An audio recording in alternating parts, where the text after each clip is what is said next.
শাহজাদি, এটা এক ইব্রানি শিশু। দেখুন, আমার আব্বা অনেক ইব্রানি ছেলে শিশুকে হত্যা করেছে।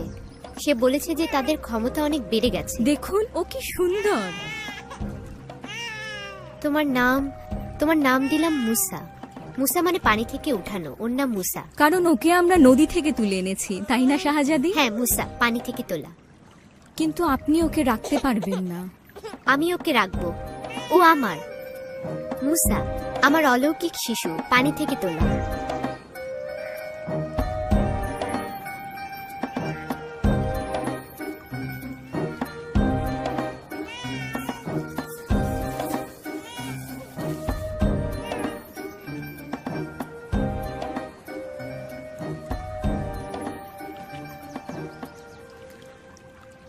এই যে তুমি, এখানে এসো।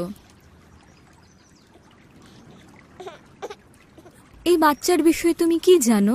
এসো, এখানে এসো, তোমার কোনো ভয় নেই। তুমি কথা বলো মেয়ে। শিশুটির জন্য কি সাহায্যকারী দরকার? অবশ্যই, তাকে নিয়ে এসো।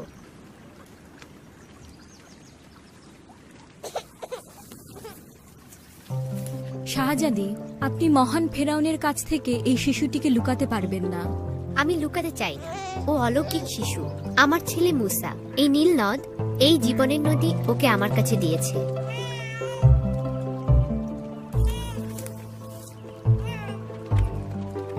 বলুন শাহজাদি।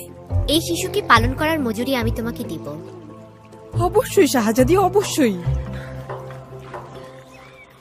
প্রতিজ্ঞা করছি তার যত্ন নেব। ছোটবেলায় নিশ্চয়ই তুমি খুব সুন্দর ছিলে, যে কারণে থার্মোতাস তোমাকে খুব ভালোবেসেছিল। হয়তো 5 বছর পর্যন্ত আম্মা আমাকে রাখলো। মিশরে ফেরাউনের প্রাসাদেই আমি রাজপুত্রের মতো বড় হয়ে উঠলাম। কিন্তু গোশনে আমার ভাইদের কাজ সবসময় আমাকে কষ্ট দিত। আম্মা, আমি দেখেছি আমার লোকেরা এখন অনেক কষ্টের সম্মুখীন।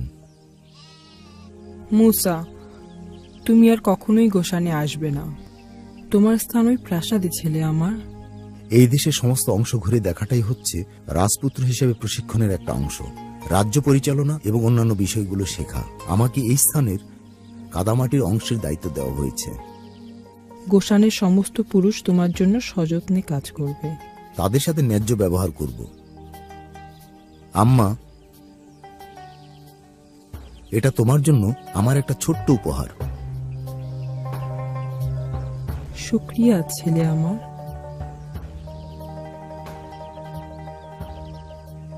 তোমার সাথে এই আনন্দময় সময় মাঝে মধ্যে আমাকে দোষী করে তোলে। তুমি কখনো নিজেকে দোষী মনে করবে না আম্মা। আল্লাহ হয়তো তোমার জন্য কোনো গুরুত্বপূর্ণ বিষয়ের প্রস্তুতি নিচ্ছেন।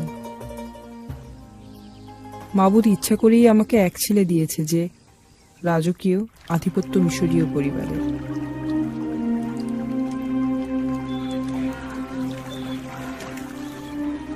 এই তাড়াতাড়ি, কুকুরের চেয়েও খারাপ গোলামের বাচ্চারা।